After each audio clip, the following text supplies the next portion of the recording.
സാമ്പത്തിക സുസ്ഥിരത ഒരു പ്രധാനപ്പെട്ട വിഷയമാണ് നമ്മുടെ ജീവിതത്തിൽ. ഇതെങ്ങനെ ഉണ്ടാക്കിയെടുക്കാം?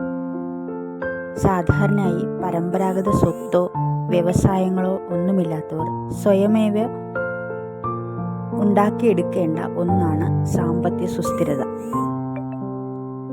വിദ്യാഭ്യാസത്തിൽ പുറകോട്ട് നിൽക്കുന്ന മുൻഗാമികളുള്ള കുട്ടികൾ ഉന്നത വിദ്യാഭ്യാസം സ്വയം മുന്നിട്ടിറങ്ങി നേടുന്നത് പോലെ തന്നെയാണ് സാമ്പത്തിക സുസ്ഥിരത നേടുന്നതും.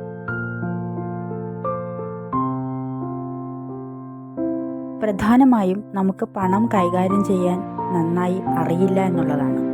അങ്ങനെ അറിയാവുന്നവർ ചുരുക്കമാണ്. പണം കൈകാര്യം ചെയ്യാൻ കുട്ടികളെ വളരെ ചെറുപ്പത്തിലേ പഠിപ്പിക്കണം. പണത്തിൻ്റെ മൂല്യം അവർക്ക് മനസ്സിലാവണം. പണം ചെറിയ രീതിയിൽ കൊടുത്തിട്ടാവണം അവരിൽ സമ്പാദ്യ ബോധം വളർത്തേണ്ടത്. സാധനങ്ങൾ വാങ്ങാനും പണം കൃത്യമായി കൊടുക്കാനും തിരികെ വാങ്ങാനും അവരെ ശീലിപ്പിക്കണം. യഥാർത്ഥത്തിൽ പണം കൈകാര്യം ചെയ്യാൻ നന്നായിട്ട് അറിയാത്തതുകൊണ്ടാണ് പലരും കടങ്ങളിലേക്ക് വീഴുന്നത്. ഈ സാമ്പത്തിക സുസ്ഥിരത നേടുന്നതിനായി ദീർഘകാല ഭാവിയിലേക്ക് ലക്ഷ്യം വെച്ച് പണം സ്വരൂപിക്കുകയും അത് ലാഭകരമായും സേഫായും ഇൻവെസ്റ്റ് ചെയ്യുകയും വേണം. എത്രയും നേരത്തെ തുടങ്ങിയാൽ അത്രയും നല്ലത്. ഇപ്പോൾ ദിവസ വരുമാനക്കാരാണെങ്കിൽ പോലും ഒരു ബഡ്ജറ്റ് ഉണ്ടാക്കി ഒരു ചെറിയ തുക നീക്കിവെക്കുക. അത് ചിട്ടിയിലോ സ്വർണത്തിലോ നിക്ഷേപിക്കുക. ഉദാഹരണമായി പറയുകയാണെങ്കിൽ 250 രൂപ ഒരു മാസം മാറ്റിവെക്കാനേ പറ്റുമെങ്കിൽ മാസം തോറും 250 രൂപ മാത്രം അടച്ചു ചേരാവുന്ന സ്വർണ്ണ ചിട്ടികളുണ്ട് നമ്മുടെ നാട്ടിൽ.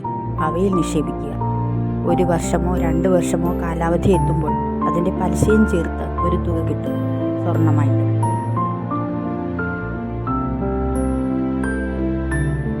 സാമ്പത്തിക സുസ്ഥിരത ഉണ്ടാക്കാൻ നാം എന്താണ് ചെയ്യേണ്ടത്? ആദ്യമായിട്ട് നമ്മൾ ചെയ്യേണ്ടത് ഒരു ഫിനാൻഷ്യൽ ഗോൾ സെറ്റ് ചെയ്യുക എന്നുള്ളതാണ്. Set your financial goal. ഒരു ലക്ഷ്യമുണ്ടെങ്കിൽ മാത്രമേ നമുക്ക് ഊർജം വരികയുള്ളൂ ആ ലക്ഷ്യത്തിന് വേണ്ടി പ്രവർത്തിക്കുവാൻ. ആ ലക്ഷ്യം കൺമുന്നിൽ വരുമ്പോൾ, ആ ലക്ഷ്യം മാത്രം കൺമുന്നിൽ വരുമ്പോൾ നമുക്ക് ഉള്ളിൽ നിന്ന് തന്നെ ഒരു ഊർജം പുറത്തേക്ക് വരും. അപ്പോൾ പല വാതിലുകളും പല അവസരങ്ങളും തുറക്കപ്പെടും. ഗോൾ ഓരോരുത്തർക്കും വ്യത്യാസപ്പെട്ടിരിക്കുന്നു. ആദ്യം നിങ്ങളുടെ ചെലവെത്ര വരവെത്ര എന്ന് മനസ്സിലാക്കുക. കൂടാതെ ആകപ്പാടെയുള്ള നിങ്ങളുടെ സാമ്പത്തിക ചുറ്റുപാടും ഒന്ന് അവലോകനം ചെയ്യുക. എന്നിട്ട് വേണം ഗോൾ സെറ്റ് ചെയ്യാൻ. അതിനർത്ഥം ചെറിയ വരുമാനമുള്ളവർക്ക് വലിയ ഗോൾ പാടില്ല എന്നല്ല. ഗോൾ സെറ്റ് ചെയ്യാം. ചെയ്തിട്ട് 10 രൂപയെങ്കിലും അതിനു വേണ്ടി മാറ്റിവെക്കാൻ കഴിയണം. ചെലവ് കുറയ്ക്കണം. സേവിങ്സ് കൂട്ടണം. ചിലർ പറയാറുണ്ട്, എനിക്കൊരു ലക്ഷ്യമുണ്ട്, അത് പണം സമ്പാദിച്ച് വിദേശങ്ങളിൽ പോകണം, അത് ചെലവഴിക്കണം എന്നൊക്കെ. ചെലവഴിച്ചോളൂ, പക്ഷെ അപ്പോഴും ഒരു തുക മാറ്റിവെച്ചിരിക്കണം. യാത്ര കഴിഞ്ഞ് വന്നാലും ഇവിടെ ബുദ്ധിമുട്ടില്ലാതെ ജീവിക്കണം. ഈ ചോദ്യങ്ങൾ നമുക്ക് നമ്മോട് തന്നെ ചോദിക്കാം. What is my financial life like now? ഇപ്പോൾ നമ്മുടെ സാമ്പത്തിക നില എന്താണ്? ഒരാഴ്ചയോ 1 മാസമോ 5 വർഷമോ കഴിഞ്ഞാൽ ഞാൻ എവിടെ സാമ്പത്തിക നിലയിൽ നിൽക്കണം?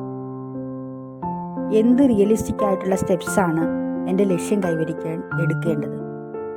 ഇതിനുശേഷം ഒരു വ്യക്തമായ നേടാവുന്ന ലക്ഷ്യം അഥവാ ഗോൾ സെറ്റ് ചെയ്യുക. ഒരു വീട് വാങ്ങുന്നതോ, ഒരു ലക്ഷറി കാർ വാങ്ങുന്നതോ, ഇഷ്ടപ്പെട്ട പ്ലോട്ട് വാങ്ങുന്നതോ, അല്ലെങ്കിൽ നേരത്തെ റിട്ടയർമെൻ്റ് എടുത്തിട്ട് സുഖമായി ജീവിക്കാൻ വേണ്ടി സമ്പാദിക്കുന്നതോ ഒക്കെ ആകാം. പ്രധാനമായും ശ്രദ്ധിക്കേണ്ടത് നിങ്ങളുടെ സുഹൃത്തിൻ്റെയോ ഫാമിലി മെമ്പേഴ്സിൻ്റെയോ ലക്ഷ്യങ്ങളുമായിട്ട് നിങ്ങളുടെ ലക്ഷ്യം ഡിസ്ട്രാക്റ്റഡ് ആകരുത് എന്നുള്ളതാണ്. കാരണം അവർക്ക് ശരിയായിരിക്കാം, പക്ഷെ നിങ്ങൾക്ക് ശരിയാകണമെന്നില്ല. ഇത് എല്ലായ്പ്പോഴുമല്ല. പാർട്ട്ണർഷിപ്പ് വിജയിച്ച എത്രയോ കഥകളുണ്ട്. ചിന്തിച്ച് പ്രവർത്തിക്കുക. സമ്പാദ്യബോധം എന്നത് 1 രൂപ സേവ് ചെയ്യുന്നത് 1 രൂപ നമ്മൾ അധ്വാനിച്ച് സ്വരൂപിക്കുന്നത് തുല്യമാണ്. കറണ്ടിൻ്റെ കാര്യം പറയാറില്ലേ?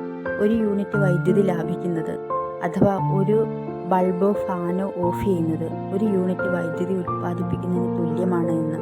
അതുപോലെ തന്നെയാണ് പണത്തിൻ്റെ കാര്യവും. പണം വളരെ സൂക്ഷിച്ച് കൈകാര്യം ചെയ്തില്ലെങ്കിൽ കയ്യിൽ നിന്ന് ചാടിപ്പോകും. ഒരു ഷോപ്പിങ്ങിന് പോകുന്നതിന് മുമ്പ് വ്യക്തമായ ഒരു ലിസ്റ്റ് ഉണ്ടാക്കുക. ആവശ്യമുള്ള സാധനങ്ങൾ മാത്രം വാങ്ങുക. ആ ലിസ്റ്റ് അനുസരിച്ച് മാത്രം വാങ്ങുക. അല്ലാതെ മാളിലെത്തിക്കഴിഞ്ഞാൽ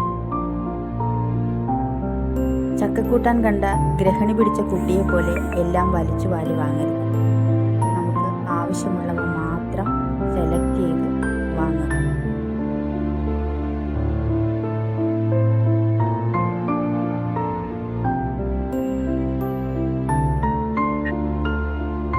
വീഡിയോ ഇഷ്ടപ്പെട്ടെങ്കിൽ നിങ്ങളുടെ കുട്ടികൾക്ക് കൂടി ഷെയർ ചെയ്യുക, ലൈക്ക് ചെയ്യുക, കമൻറ്റ് ചെയ്യുക, സബ്സ്ക്രൈബ് ചെയ്യുക.